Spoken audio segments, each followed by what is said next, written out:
Hey guys, welcome to another new season of IEEE Alumni Podcast, a podcast made by students for students. This podcast will provide opportunities for students, graduates, or anyone interested in exploring various options to branch out after engineering by hearing the first hand account from the professionals themselves. Students' account on what they wish they knew while starting out, the transition from a student to a working professional, insights on the need to stay updated in the job, strategies to maximize your investment in colleges, and many more. So, welcome to this journey. I'm your host, Adya Sujit.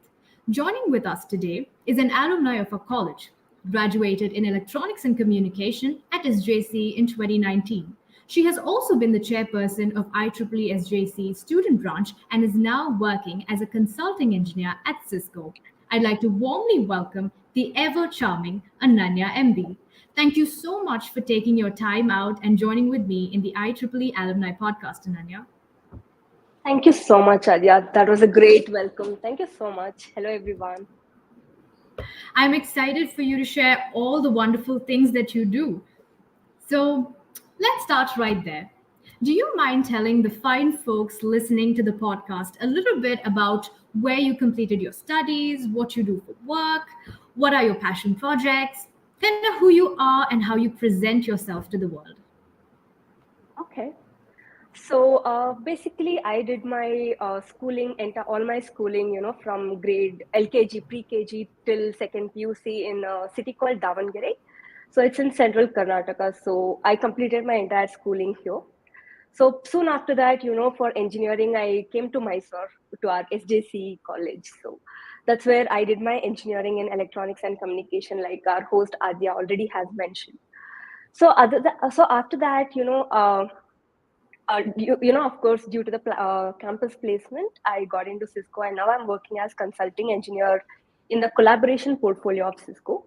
So just to give you an insight of what collaboration portfolio is, right?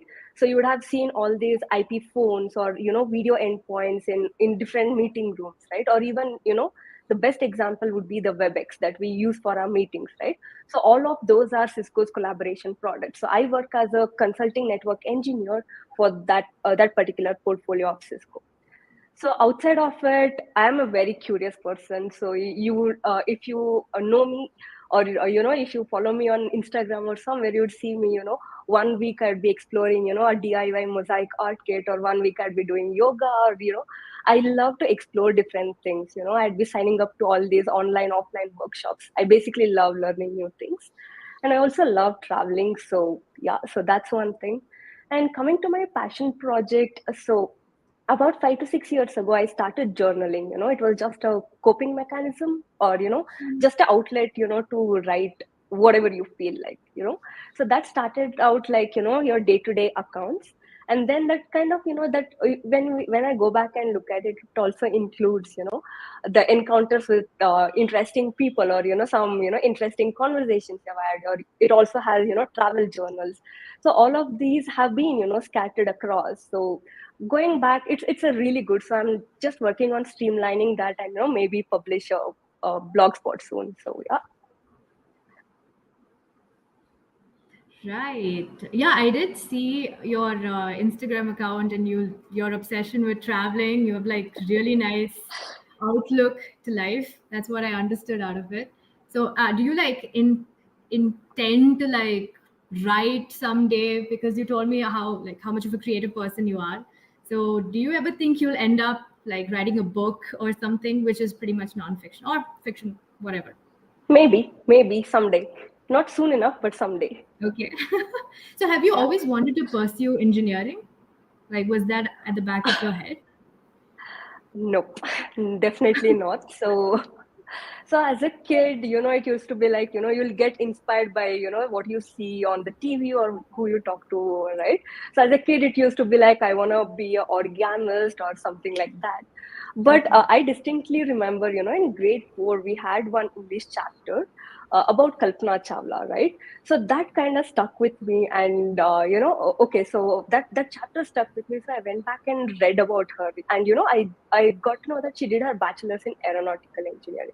So at Wow. that point, I didn't have access to internet back then, so in grade 4. Mhm. So that's the word that stuck with me. So anybody who used to ask me, what do you want to be from grade 4 to grade 7, I would proudly say I want to be an aeronautical engineer. Okay. And then so in grade 8 we were doing this a bio lab we get, right? The simple lab experiments wherein Mhm. you take the onion peel and you put in some stain and look at the Yeah. cells and everything, right? So after that there was this experiment wherein you take a swab of your own cheek cells and you could look at it under the microscope. So after looking at it, I was like, oh my god, this is amazing. I want to be a doctor. so so there was like a huge transition from there. Then of course, so because of that, during PUC I took PCMB and I was focusing on medicine. I want to be a doctor. And then I Mhm. messed up my CET. So after CET I was like, okay, I'm not going to get a medical seat. What do I do? And the next practical option that everybody told me was engineering. So that's how I ended up in engineering. So yeah. Oh, so again, like you had the choice of taking biotech. Wait, was biotech there back then, or was it not? It was there. It was there. Yeah, Why yeah. didn't you It was choose that? It well, was like related, right? So probably. yeah, true. But just make searching about doing market research and everything from Mhm. the future placement perspective, or future career perspective. I felt that doing a circuit branch beats EC, Mhm. CS, IS, that would be more fruitful. So that's right. Ah, okay. So you've been like a part of SJC for 4 good years. What were Yep. your initial memories of joining SJC? Because that's like a whole new dynamic in a student's life, right? So what do you miss True. the most as well? Okay, so my initial memories of SJC was so soon after the counseling, even before I took the admission, I was like, let me go look at the college first before Okay. deciding or committing to it. So even before the admission, me and my parents, we just came to the college, just to take a look at the campus and everything. And I think one of the lecturers actually gave the tour, and they took us to the Golden Jubilee block and everything. The Mysore and the campus really gave a good vibe. Okay, so that was my first memory of the college. So the gate that you enter in the Sri Jai Yeah. Chamaraj in the College of Engineering, and you enter and you have a circle. So that was my first memory. So after that, when I really joined, right? So so it's very funny. But my first memory after attending the orientation is going to the cooperative society and getting that kit, with all the Yeah. blue books and the record books and everything. So that was there. But what I miss the most is, chilling out in Nampa, drinking Oreo milkshake and eating the burger, or drinking iced tea in Nescafe. So yeah, that's what I miss the most about college. So have you like observed a downright change in the quality or approach of education since the time that you've joined? I would say, the approach has shifted a lot, so if you compare, every year on year, the approach is shifting. So for Mhm. example, when I joined in the first year, I heavily relied on, classroom teaching, or, the notes, or even, the actual prescribed textbooks. So Mhm. then, during the pandemic, there was a shift to it, right? So wherein you all were kind of pushed towards the remote learning, which kind of also opened up, your thoughts about, okay, this is not the only way. You have Udemy courses, you have Coursera, you have even Mhm. YouTube courses, which, show the beautiful demonstration of what's being taught in the class, right? So if you have any doubt, you can just go and look, okay, how does the semiconductor layer work? How do you wafer on, how do you, etch, or how do you solder? Everything, you have the demonstration there. So what I feel is, right, the learning, the resources for learning has expanded beautifully. So Mhm. if you want to learn, you can learn from any sources. And Yeah. you have all these websites wherein you can go and enroll to classes from esteemed universities as well. There's literally nothing stopping you if you are interested. So that's where I Mhm. see the shift. So Yeah. So are you more like, so you're comfortable online as well because it takes a toll on your social life as well. So true. would you be ready to compromise that if I were to ask you this question? I would say it depends on what you prioritize, right? So Mhm. maybe, if you want to learn, so you have to dedicate your time for a bit, right? So if Yeah. let's say, for example, I'm starting a new project, right? And I do not have the skills that I need to do it. So if that's my priority, I'll, of course, my social life will take a back seat for about a month or two, wherein I'm working on my skill to deliver on that. And once I'm comfortable, I can, go back to my social life and enjoy with my friends. So that's there. So it's all about prioritization is what I feel. Speaking of that, all students have recently entered a semester. It's totally natural Okay. for us to think about how we can improve at the start of a year or at the start of a new semester. It's very common for people to ask you questions around goals. When you go to a job interview, you might be asked, what are your 5-year goals or what are your 10-year goals? Like, your professors or advisors would ask you your long term goals so that you can identify which pathway would make more sense to you at college or university. So, what are your takes on setting goals and staying persistent to them till the end? Oh yeah, they are like definitely an integral part, but the way I see is your long-term goal is your vision for life, right? So Mm-hmm. what do you want to be? So you need not have the specifics nailed down yet because there are like too many variables that will play into it, right? It could be personal, it could be, market trends are changing, it could be political dynamics that are changing. But it's your vision, like at this given point, what do I want to be? That's the long-term goal. And I see it as a vision. Okay. So now coming to the short-term goals, how I see it is, okay, let's say in X number of years, I want to be this. So now I backtrace it. So to do that in that X number of years, what should I be doing in the next 2 years, next 3 years? So that is taking me closer to the goal, right? So of course, like you said, you have to be consistent in that. So it's not like I get, all motivation in one day and I start my blog post and, I just go live and I don't write for anything. I don't write anything for about 6 months. I won't have any audience at the end of the day, right? So you should be consistent. So that's what you have to treat your short-term goals, right? So your short-term goal should be like, your motivation. Okay, I did this. What's the next thing? It should be your motivation to go next. Also, while you finish one short-term goal, you have to factor in what has changed. Does my vision still align with what market needs or what I need or who I am as a person? Because every day we keep changing, right? So after you finish your short-term goal, you also have to recalibrate to think, do I still want to do that? Right? Because what I want now and what I want in 2 years might be different. So you have to take that time to also recalibrate. So that's how I look at, having the plan. Yeah. So have you ever like been very skeptical about your goal? Have you been like lazy at any point with respect to your goal? Like have you like given up or thought of giving up, but then somehow like managed to like sail past the laziness? We all have those days, where you're like, I'm done, just I'm done with it.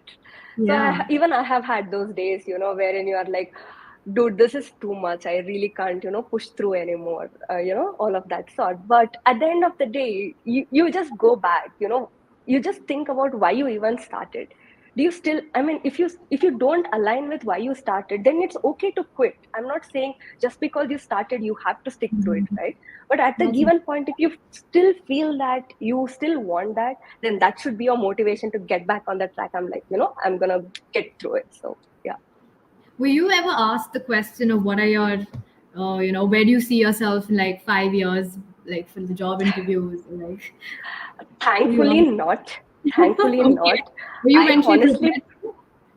uh, of course, because so the first thing that any one of us would do is, go Google, the Yeah. managerial round questions, and that's like the top three or the top second question that you would see, of course, after tell me about yourself. So Mm-hmm. of course, but I always felt that, a 22-year-old kid, for a 22-year-old Mm-hmm. old kid, you ask, where do you see yourself in 5 years? We are so clueless at that point. There are like so many options. There is so Yeah. much running through our minds. It's like, I do not know, right? You ask me 6 months, I'll probably, I know what I'm going to work on. After 5 years, honestly, we do not know.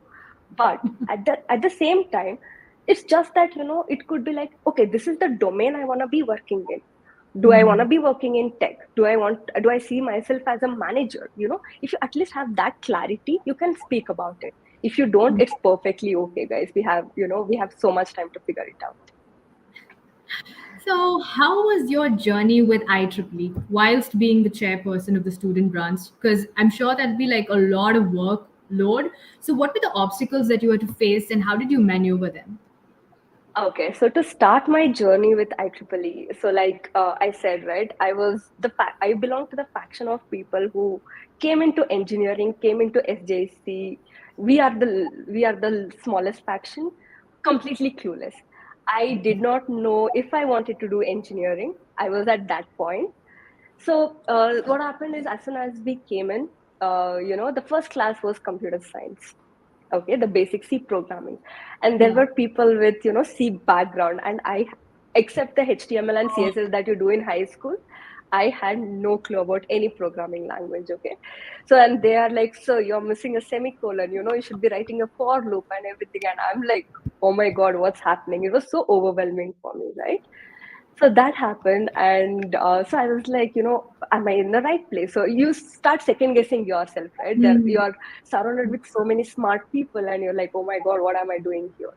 So then what happened is, then of course, then electronics came in. Even that I didn't know, because I'm a PCMB student and there were PCME students, who are like P type, N type. I'm like, I don't know what that is, right? So then what happened is, there were these announcements, students coming in and announcing these workshops and everything. So the first thing that I don't think it was the first one of the few first ones, right? They came and they told about, there is this workshop called soldering and etching workshop. I was like, I didn't know what soldering meant. I was like, okay, let's see, anyway, let's go check it out. So me and my friend, we teamed up and we just went, we registered without knowing what it is. So then we went in, and then they gave us all the kits, the solder gun, everything. And Yeah. so then, I really got burnt with that solder gun. I still have the mark, but that aside, Oh, then okay. yeah. So then what happened is, they give you a circuit to basically, build and solder and everything, right? So you basically struggle through that. You have volunteers helping you and everything. So basically, after that, when you see the output, you're like, oh my god, okay, I made that work. Maybe, I do belong here. I can do this. So that's what I kind of got it, right? And it was like a good forum for you to, talk to other people outside your friend circle, and to your Yeah. seniors and to your super seniors, right? So that was my first experience as a participant in IEEE. Okay. So after that, of course, there was this tuxedo workshop that used to happen, tuxedo event, right, in the odd Mhm. semester. So there used to be like so many events that we used to just go and participate and get to know people. The next memorable event was robotics. So robotics as well, again, student volunteers, or I think some team came in, and they had come in with this motion controlled robot for the demo. So I was like sitting in, like the second bench, and there was this one guy who was controlling the robot, go forward, go backward. I was like, oh wow, that's fascinating, right? So then, I just looked at my friend, hey, we are gonna go for this, right? So we just made a team of four and we just registered. Okay. So we registered, and there also, so although you might feel like, hey, if you have the board, you can go to YouTube and you can learn, and right? But imagine you're sitting in that, the seminar hall with about 180 people, all of them working on that kit. You are seeing that they are not getting the output, or you are talking to each other, and you have volunteers helping you, and they're even teaching you the basics. So other than getting to know the output, you are also learning the basics. So that kind of stuck with me. The robotics workshop was like the highlight. So as a Mm. participant, when I got to experience this, right, I was like, okay, this is a good platform, good community to be part of. And just like this, we also have Shabd, for people who have literary interests. We used to also have Sparsh events and everything, right? So all of these different student clubs give you that, sense of belonging, sort of, right? So that happened. So that was during the first year, right? Then second year, what happened is, okay, so we got our membership and everything, and all of a sudden there was a call for volunteering, and it was for the snap circuits. And as a participant, I hadn't attended it because I was, traveling to my hometown. But when I went, I signed up for the volunteering, and I saw it was like Legos but with electronics, right? You just plug and play, and it's giving you so much output. So that was really interesting. So that's where I started my volunteering journey, and then I volunteered for all other events.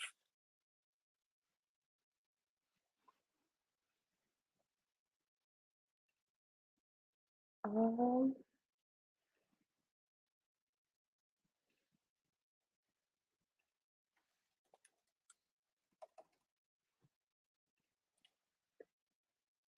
Can you hear me?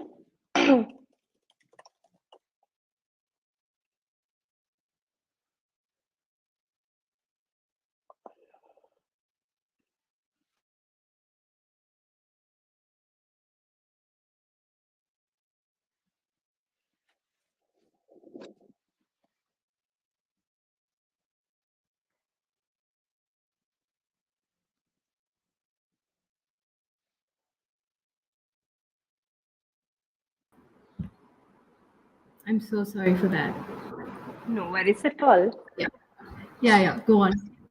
The Legos. Yeah, so that yeah, so the Legos, right? So that happened, and I was in the booth where we were teaching to make the different numbers using that bits like different eight what is that lights. So while teaching, I could see the excitement on the participants. They're like, oh, hey, make a six, make a nine out of it, or make a zero. How do you do that, and all that. So that kind of it was like, oh, this is nice, and so all of that happened, and then we volunteered for soldering etching workshop from where I have like good memories from, so that's where we started. And once you start doing right, once you start volunteering and you start showing up, you sort of build a community of people. It could be between your branch, it could be between from people from other section, people from other years, or people from differently whole branches, right? These student clubs, these are like a forum where you can connect with people, right? So that gave me really good volunteering experience. So after that, of course, so when you come to your third year, right? So that's when you get the opportunity. Some of us get the opportunities to be part of the organizing committee, right? So I was fortunate enough, our to get one such opportunity in the third year. So and I had a brilliant team with me. So we all used to, so what we participated, what we helped them organize. Now we were, actually organizing it. So you get to see all the behind the curtain scenes, like what all goes into, actually Right. conducting the event. It's not just about that day. You probably start like a month before, right? Getting all the permissions, getting all the kids. It's like too much.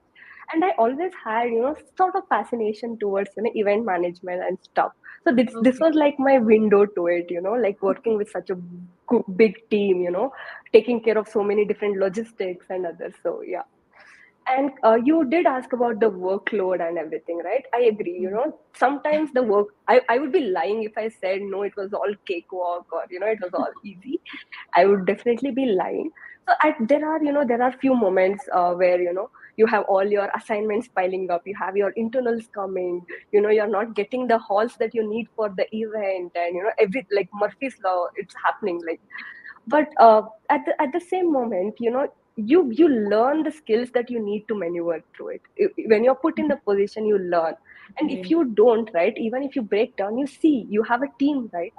Each one comes with their own strength and weakness, so you learn from their strength, and you incorporate it, and you maneuver together as a team. So that's where your team is your strength to handle such things.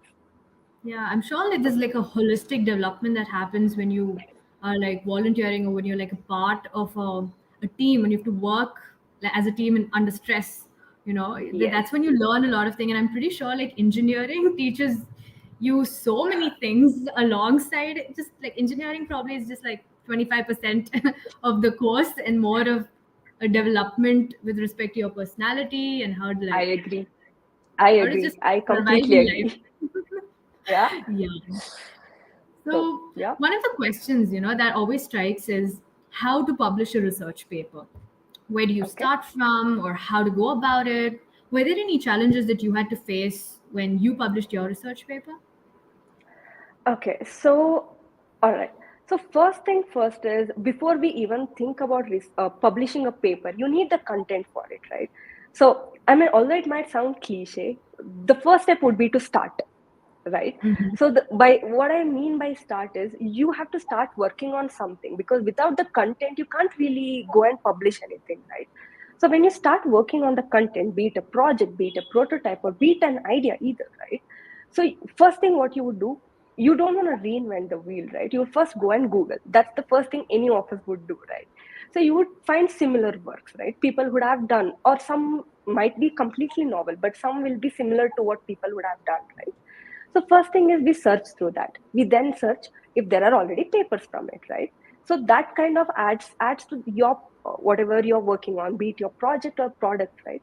What is that I could do differently than what they've already done? Because they've already tried to solve the problem. Maybe they couldn't solve some Mhm. of it, right? So that also funnels down to your project. Now, coming to your question of how do I start with the paper, it's the same thing. You start researching on if there are papers already on this domain that you want to publish the paper in, correct? The next thing is you have to determine, do you want to publish a conference paper wherein you go to a conference, you publish your paper, and then if it gets accepted, it gets published, or do you want your paper to be part of a journal, correct? And I believe all of us have access to the IEEE Explore, right? That's like a huge database of all the IEEE papers that are there. So what we can do is we can just go, type in the keywords that you need, and you get the papers, right? And that paper, although the content is something, French or Italian or goes above our head, you can at least follow the format. All the IEEE papers would have the format. Now you have your format, you have your content. Now what you do, you go and find. If someone else already published the paper, then there will be a plagiarism, right? Your paper Mhm. won't get published. Now you identify what is novel in your content and you start documenting it, right? Now, if you want to do conferences, so you have to go through the calendar of conferences. There will be like some in December, some in Jan, or so that's where your deadline comes in. So you have to work backwards from it. You have to start working on your paper. You have your format, you have your content, you know what to do. Start publishing, start applying, right? Some of them might get rejected and will get rejected. That's okay, but that will give you insight into what should I do better for the next time, right? So it's all research, and you have to get going there. That's it. So for papers, IEEE is one such standard. There are IJERT, and there are many Scopus index journals, right? You can refer to all of that. So it's just you have to start. Everybody can do it. So you had like a particular mentor in college who guided you through it, So or was what it just? happens is, so I basically have three papers, right? One of them was my final year project. So of course, for that you will have your project guide, and you'll have your panelists. So of course, they will be your point of contact. If there is any conference that's coming up and you do not know about it, you can definitely Mhm. reach out to them. So that they will be your one point of contact, and they can act as your reviewers as well. They can give you guidelines on okay, what is that you could do better, so that our chances of getting published is higher. And also they could also, of course, they can be your guides, and you can reach out to any lecturer or any senior that you have in college, right? You can reach out. People are always ready to help, unless they say no. We have to assume people are always ready to help. But I would say your project guides, or if you are doing a project for a specific subject, right, your subject teacher or your seniors would be your good point of contacts for that. Hmm. So tell us more about how you bagged the summer internship at IISc. Okay. So what happened is it was a by chance opportunity. So what happened is after the second year, right, the fourth sem holidays, we had the vacation project mania going on. So it used to Mhm. be like a 2 week workshop back then, like when we were in college. So that was the first event we were organizing as part of the organizing committee and everything. So we were in college. So then one of the professors, they were like, hey, look, there is an internship opportunity. I mean, it was information that was sent out, and few of us, like, we showed interest and we applied. So then we just got it. So it was a by chance opportunity. There was like really nothing special that I did. But what I feel that we have to do is, opportunities come like this. We have to just we have to ensure that we are ready to grab that opportunity when it comes by. So that's what I did, is what I feel. So for that internship, it was about a 28 day internship that we were part of. I interned in a sense, which is basically Center for Nanoscience and Research, and we were calibrating and testing different sensors for a EnviroBag. That was our project. It was used to detect the air pollution levels and everything. So that's what we did there. I understand that you've gotten a lot of certifications from Cisco. Were they prior to or post joining the company? It was all post joining to the company. So before Cisco, I hadn't done any Cisco specific certification. Okay. So Like, but as did soon as, was uh-huh. it like a thing? Like, did they offer certain internships, or did they offer like courses that you could have taken? Or So I think our college now also I'm not sure if they have it now, but we were the NetAcad partners for Cisco, right? So we always Mhm. had that Cisco lab in SJC. So we did have opportunities, but I did not know about it back then when I was in college. So I couldn't leverage that. But there are a lot of opportunities. All of you must check it out. So that's one thing. There were their courses, but I did not know about it as a student back then, so I didn't know it. So what happened is after we were placed, I had a internship at Cisco, right? So the first month we were given 1 month, training to get certified on the CCNA. So that's the basic level certification that has to happen, right? So for all the interns that came in, we had to complete our CCNA. So that was the first certification that I did. And after that, when we are allocated to different teams in Cisco, we have, certain certifications for each vertical in Cisco as well. So different domains. So if you want to improve on your knowledge, certification gives you a very, detailed coursework to go about it, right? So that's where I started doing it. So as I told you, I work in the collaboration domain, right? So then I started to do like, CCNA voice, because voice is something that we usually work on. So that would help me do my day-to-day job better. So that's one thing. And similarly, while you're exploring, although I might be working on collaboration, my friend will be working on something else. So you talk to them, you're like, oh, okay, this is interesting. Is there any, you go and you search, there is a certification for it. What other way to learn, right? There is a detailed coursework for it. So just go, even they will be preparing for certification. You just tag along with them. Hey, I'll read this section, you read this section, let's discuss, that's how I started doing certifications, and it's really fun. My goal was, at least in the first year, every 3 months I try to learn something new. Okay, in terms of tech. So what other way to officially have a seal that you have learned it other than certification, right? So of course projects are one thing, but yeah, so that's how Okay. I ended up with all those certifications. Right. So now let's talk about placements. Could you run us through the entire experience of how your placements with Cisco took place? Were you Okay. always interested, or were you always intending to get placed?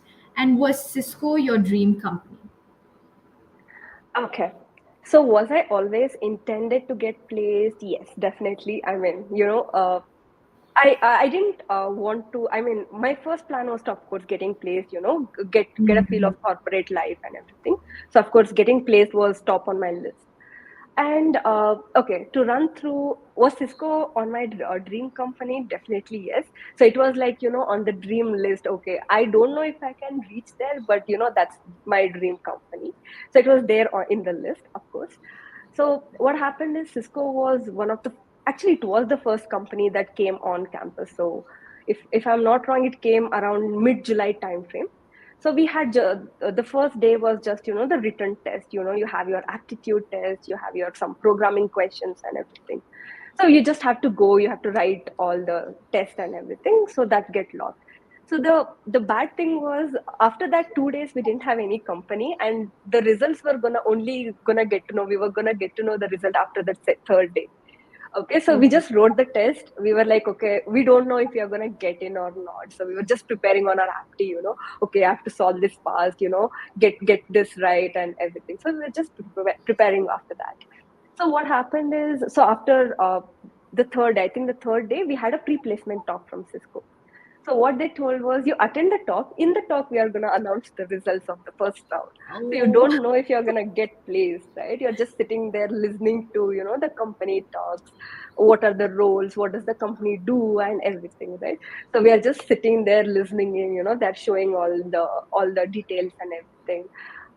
And then after the pre-placement talk, they're like, now we are going to announce the names. You have to please go to the interviews, on the first floor. So like, okay. And then they called out the names, right? They had shortlisted about 40 to 50 people. So they had called out all of our names, and we were like, like, oh my God, I don't know if I've prepared or anything. Yeah. So we were just, we were just gonna, go from the ground floor. The auditorium is there, right? From there, we used Mhm. to go. We were just all nervous, and we were just sitting there. So after about 5 to 10 minutes, they called, okay, hey, your first round is about to begin. It's going to be a technical discussion. So I have to say this. So I didn't really expect to be, getting through the first company first round, right? But one of my friends, for some reason, she just called me the previous night and she was like, "Hey, I don't know for what reason, but I feel like you should just, just brush up on your networks. Just trust me on this, okay?"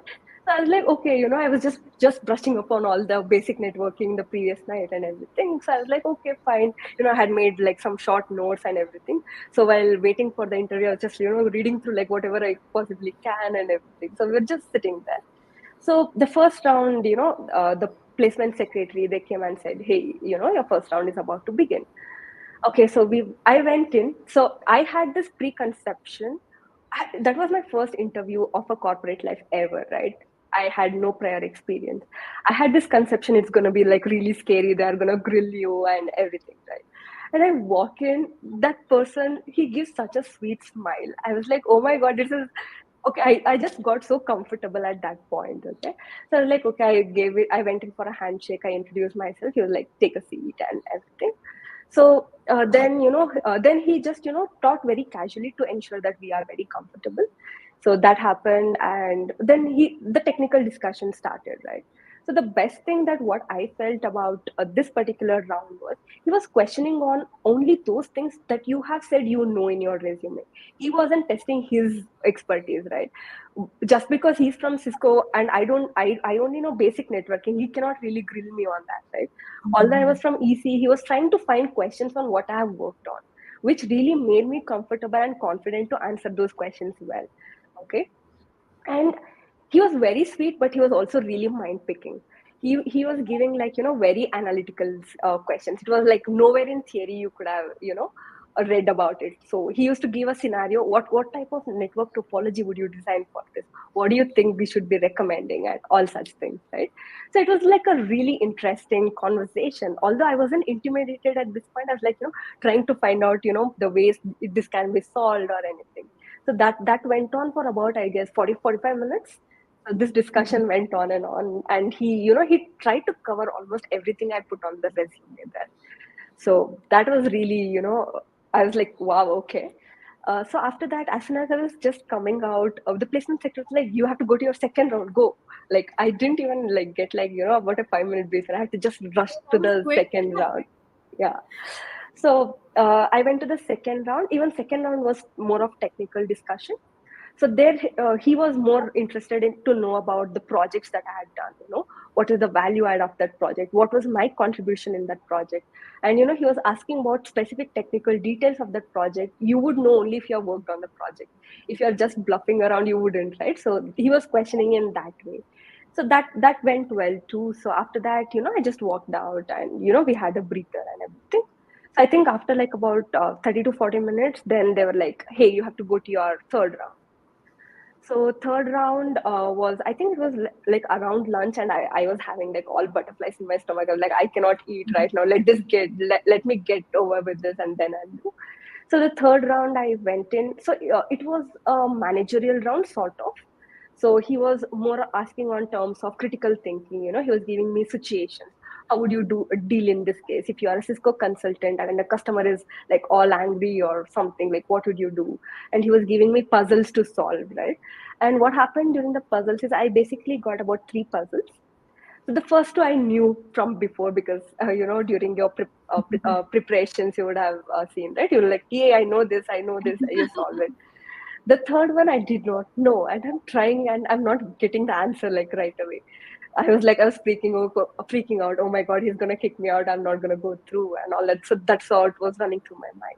But then, he sensed that, I think. He was like, it's okay. Just talk to me how you're trying to solve it. Just walk me through the steps. So, while you're drawing it out, while you're trying to tell him, you finally figure it out. So he made sure that I was very comfortable there. So, and all that. Then he started asking about, completely non-technical. Like I had put in my hobbies on the resume. He was like, oh, you like traveling, what is your favorite place, what hotel should I stay in if I go there? So even there you can't really be lying or bluffing there. You have to actually go there to recommend them that, right? So we spoke about that for a while and everything. So after that round I was like, okay, I did well. I do not know about the results, but I did well according to me. So okay, after that, they broke us for lunch, and I was like, I'm just sitting there. I'm not gonna go for lunch. I'll finish this. Okay, so then, the thing is, the same day we had another company's first round. Okay, in my mind, the yesterday night, I was just preparing for the active of the other company. I wasn't like really mentally prepared for this, right? Look, okay, I cannot really attend the other company. Okay, let me finish this. Let's see how it goes. Then the fourth round was a HR interview. HR is basically, they basically ask you questions on your personalities, like strengths, weakness, and other things. And then there's some logistic questions like, are you okay with this location and everything. So that was like pretty straightforward. That ended. I was like, okay, I'm done. You talk to your friends. They're like, okay, your HR is done. Okay, then you'll have to wait and, just for the result. So we were just waiting, waiting, waiting. And then all of a sudden, one placement secretary came in and they're like, you have to go to your fifth round of interview. I'm like, fifth round, really? They're like, a manager wants to talk to you. Like, I did have my managerial interview. I mean, I genuinely was confused, right? So then they're like, no, for few of you, they want to take another round or something like that. So that interview was taken by the person who gave the pre-placement talk. Okay. Apparently, he was an alumni of our own college, so that I didn't know like before attending that. So it was in a huge classroom, empty classroom, right? So I just went in. I was like, "Hey, can I come in?" So that guy was like, "Wait," and he walked till the door and he walked with me till that stage wherein the chair was kept. I was like, "Okay, this is." So that helped me calm my nerves a bit. Then he was like, he just kept the resume away. He started having conversation. So the very interesting part was the first question he asked me, what's the attendance percentage that you have? I was like, what? Sorry? Like your attendance percentage. I was like, see, we are supposed to maintain 85%, so it's 85, right? So he was like, oh, really? I used to have 40%. And, he started asking me about, is Nescafe still there? Does Mailari still serve that? So it was like a really random conversation. Like he made you very comfortable. And as soon as you got settled, he put in the trigger question, where do you see yourself in Cisco? Why do you want to be part of Cisco, right? You are an electronics engineer. Why not a core company? Why a networking and all that? So as soon as you got comfortable, that's when that kicked in. So all that happened, like we did have a good conversation for solid about like 30 to 40 minutes. That went too. And then, so the thing is, he asked if you have any question. So in my mind, okay, you started from where I am right now, right? I mean, you are an alumni, so you passed out of this college and you are in this company. So how was your journey? So that's the first question that came to my mind, and I asked him. So he spoke about his, and I was like, that's really nice knowing and everything. So that ended. We came out. So then I just went to PS and I asked, are there going to be any more rounds that I should be mentally prepared about? Because this was like a sneak attack, right? So that happened. They're like, no, this is the end. You can go relax. And so I was just, sitting there, and, all of us like, so I think about at this point, about 20 of us were left there. We were all waiting, what happens and everything. So my interview ended at about 4:30 p.m. in the evening, and the results were announced at like 6:15. So that that duration in between, it's like so many things running through your mind and everything. And then they called us in and they announced the results, and you're like, oh my god, oh yeah. And then the guy who took my first round of interview, he's like, yeah, congrats. I was like, thank you. Oh yeah. So that's how the entire day was. So that was my first experience with interviewing for corporate, and that was my first company. So what happened is that the role for which they were interviewing me for, they either were offering only internship or only full time. So what I was offered is only of internship. So that means that according to the placement policies, I could sit for another company, provided their CTC is less than what Cisco is already offering, right? Because I don't have a full time job yet. So I was like, okay, this one step is done. I need a full time job because I don't know if that will convert, right? I need to have a backup. So then I started preparing. So that day I basically took a rest, I just went and chilled and everything. So the next day onwards, I was still preparing, for other companies and everything. So the next company that I cleared through the first round was Robert Bosch. So that was a core company again, right? So that basically had about 2 rounds of interview. The first round was technical, and that guy was amazing and technical. I'm telling you, he was like, he knew so much. And it's all basic questions, but you have to really apply your mind and logic there. So those were he like really grilled hard technically for about an hour. So after that, then they sent us to the managerial round. So managerial round, what happened is, so the previous year, the Siberia workshop that happens, Siberia event, the IEEE-SJCE event, right? So that was sponsored by Robert Bosch. A part of it was sponsored by Yeah. Robert Bosch. Okay. So because we were in the organizing committee and all, right, we did have, some communication with them and everything. And the same time during March timeframe, because of some Women's Day celebration, few of us from our branch were selected, like a few girls were selected for for a, what do you say, campus visit, right? Mhm. So we had went for that, and there again we had met with some people. So my managerial round, before they started asking questions, I was like, hey, this is. So I was like, I started with it, like, oh really, that's nice to know, what all did you do? So I kind of directed the conversation, so that kind Okay. of went well. So that was good. And then they did That's a ask, smart move, right? yeah, Like you initiating you taking, like you having the, especially when you have the leverage, right? You have the talking point, so it's yeah, really good, so I because was you like, think that that really impressed worked. him really well. Maybe, I mean, I did get the offer, so maybe, I hope so. So now that you got the offer, okay, so it's very confusing, at times when you are not sure whether I should like go for a good package or a better job profile. Was there like any Right. ambiguity from your side? So what happened is, the Robert Bosch, the offer letter that I got, that was only for the full time, and Cisco was only internship.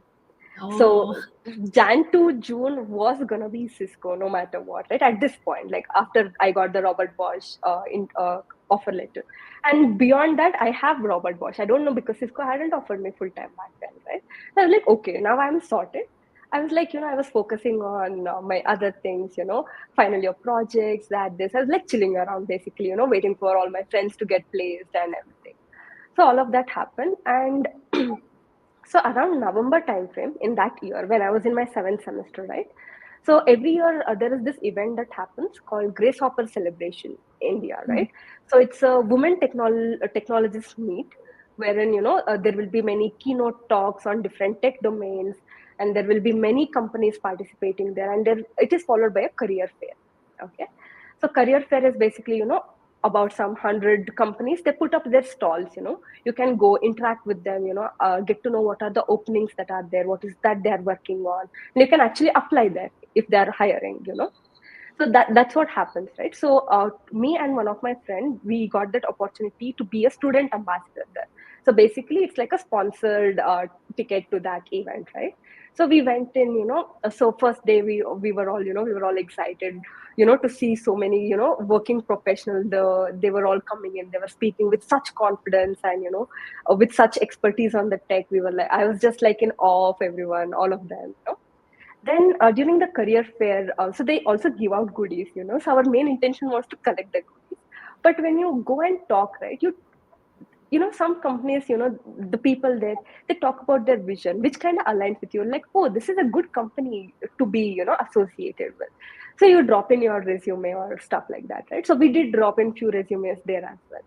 So because of that career fair as well, there were like about 2 interview calls. I mean, tests, and then few interview calls again. So out of it, I again got one offer because of that. Now it added to the confusion. So that oh, another company was the full time again. Okay. So that had a better package than Cisco as well. So I was like, mhm. okay. So it wasn't it was only a full time, right? So till June, till I complete my internship and my, of course, degree, I had to be in Cisco, right? So I was like, okay, first let me go to this internship, let me figure out, and then I'll see what to do next. Okay. So I Okay. just, pushed it down. I procrastinated about that decision. I was like, I'll focus on my internship. So then we went, Jan 7th was our internship. We went into the internship and everything. So during the internship was a blast. It was amazing. Like, I really loved every bit of it, right? And very interestingly and coincidentally, the person who gave the pre-placement talk, right, and who took my final round of interview, he was the manager he was a senior manager in the team that I was allocated to. So the Okay. first day he was like, I think I've seen you somewhere. I was like, you took my interview. So that was there. So that was nice too. I mean, it was very coincidentally, but it was very pleasant to see him there. You've had So so it many was incidences which were very so coincidental, you know. Yeah, please go on. So that happened, and so internship was a blast. So while doing the internship, it's about the people there. It's about the work that they are doing, everything. So when you get to see that very close by, it sort of helped clear my confusion. I was like, 90% I want to continue here if they are going to give me full time. I mean, they still hadn't offered me full time back then, right? Okay. Till we complete internship, they don't. So then once the Cisco full time offer letter came and I was like, okay, this is it. I'm not going to think about it anymore. And I signed it. So that's how I ended up at Cisco. Hmm. Also, Yeah. one of the many questions that I come across is how to prepare a good resume. What are your suggestions? So first thing is don't lie. Okay. Okay. Second, I mean, see, the thing is, you can put what you have done, the work that you have done in a better way. That is still okay, but don't outright lie. Or there were Mhm. some instances where people copy from others and they haven't even changed the email address. To that extent. Oh. So yeah, so don't do all such. At least have basic etiquettes in doing resume. Mhm. And first thing is use the proper keywords. Right now you have so many AI generated resumes, right, wherein you can generate the bullet points. Use those, because the first round of selection that they do, it's mostly application tracking system, right, applicant tracking system. It's not, people are not going to go through it very often, right? So if you have the right keywords, it will be picked up by the system. So use the right keywords. Second thing is tailor your resume for each job that you're applying to. So for example, if you're applying to a core company, put in all the core electives that you have taken on top. So if I'm going for a core company and I say I know Java, it's not really relevant, right? It might be, Mhm. but it's not the top relevant. I might have a better skill that's more relevant, right? I should tailor it accordingly. So tailor your resume for each company that you're going through. And the objective that you write, I would recommend go through the company's mission or the vision that they have. Find the objective that aligns with that. So that really helps you. That shows you that shows them that you have done some research on their company. Correct. Mhm. So that's one thing.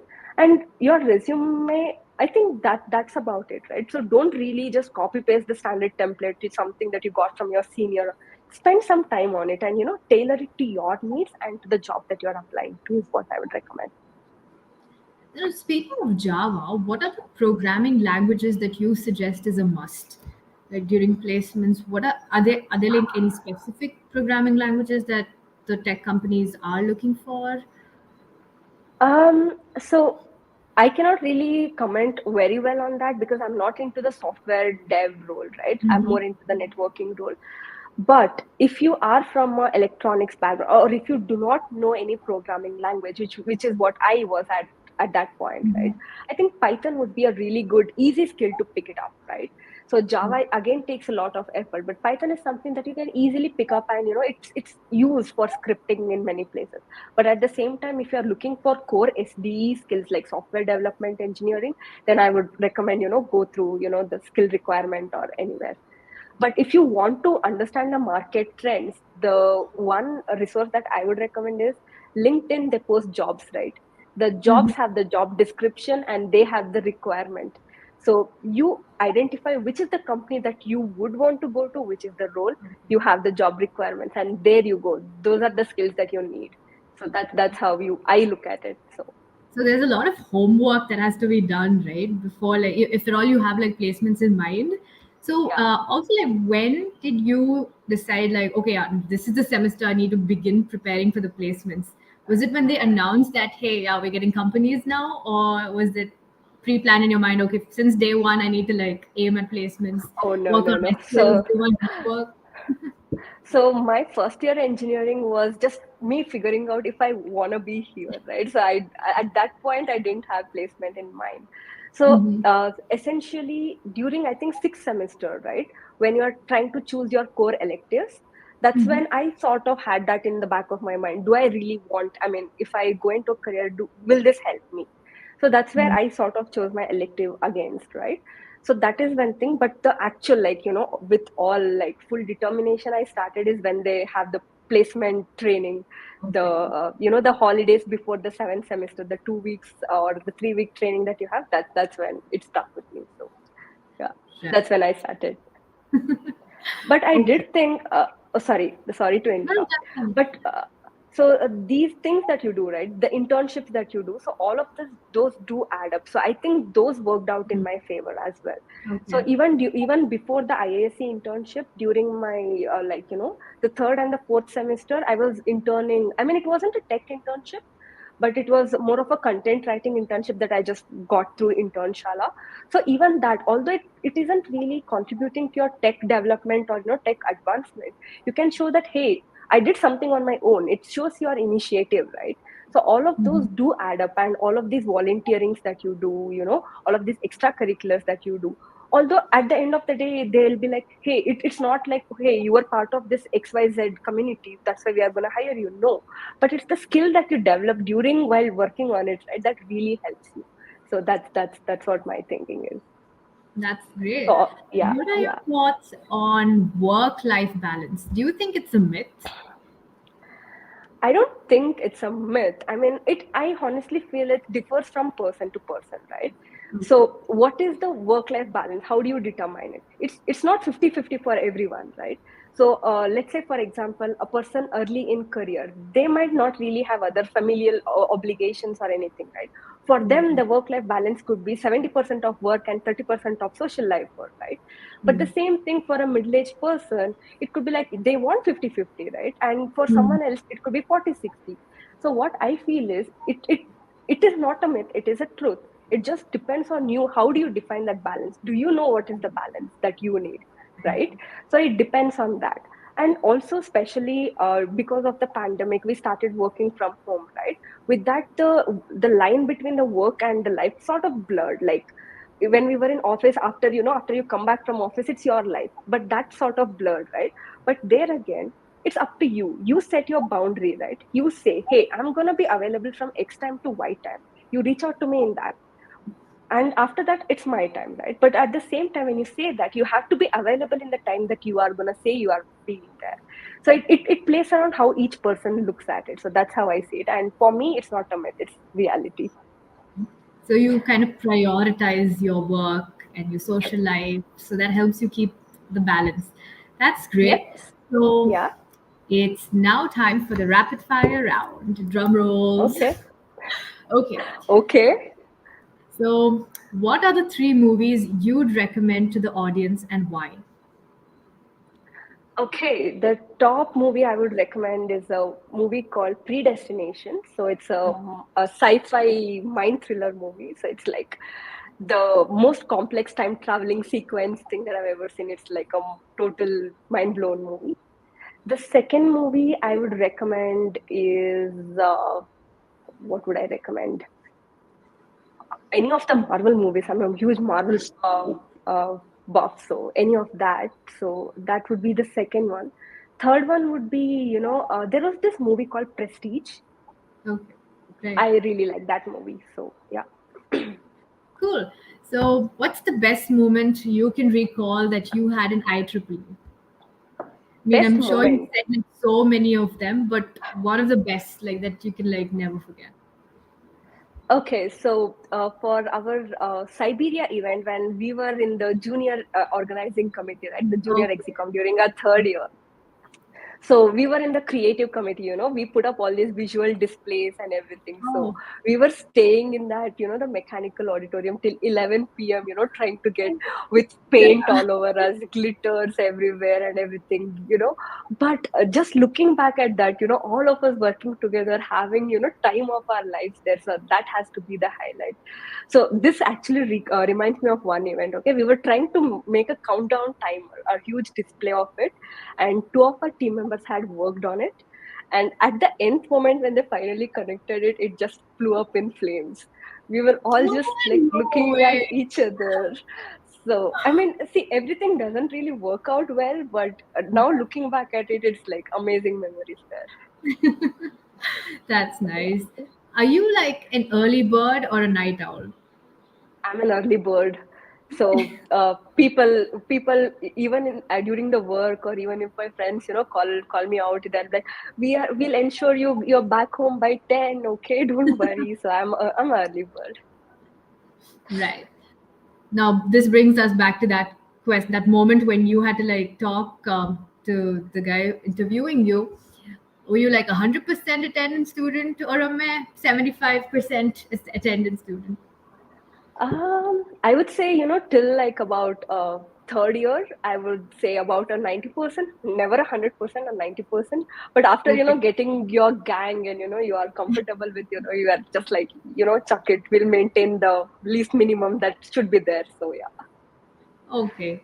So, because that's actually a thing, everybody comes like the first year with so much of like that 12th grade mindset, like, oh God, I need to like have 99% attendance. And then eventually Yeah. towards the fourth year, they're all like, okay, I just need a You like basically base. find your gang and you know how to maneuver through the course. So that's why. Yeah. Who is your favorite YouTube blogger? YouTube blogger would be Prajakta. So I Okay. really like her content. She's hilarious. So, and she also puts in some really good value messages as well at times. So I like her. I like her content. Your favorite place on campus? On campus, I would say Mechanical Auditorium because of all the memories that I have there. Memories, totally, for sure. That will remain like the best place ever for anyone, any JC student, for Oh, sure. definitely, definitely. And what do you miss about this college the most? Like one thing, if you were to like top anything, were to top it. First thing would Still. be being a student, right? So Oh, right. that's, I mean, it's just that, you are student, like, your mom and dad are giving you pocket money, like, it's just that Oh, your studies and everything. So, but other yeah. than that, from college, those after the college, hangout sessions where, you're all tired, you're just trying to get a quick bite in, but you're all together, that hanging out with that such huge group. That's what I miss. Okay, so with this, we come to the end of the podcast. Thank you so much, Ananya, for being such a sweetheart and coming on the show, sharing your story and thoughts with the listeners. Thank you so much for inviting me. You have been a great host, and thank you for the entire IEEE community, right? Thank you for inviting me. It's our pleasure. Thank you so much for tuning into the show, listening all the way till the end. We'll be back with yet another episode with another alluring guest. But until then, remember, you've got the power to create a better college experience. You just have to get out there and take your first step. That's nice.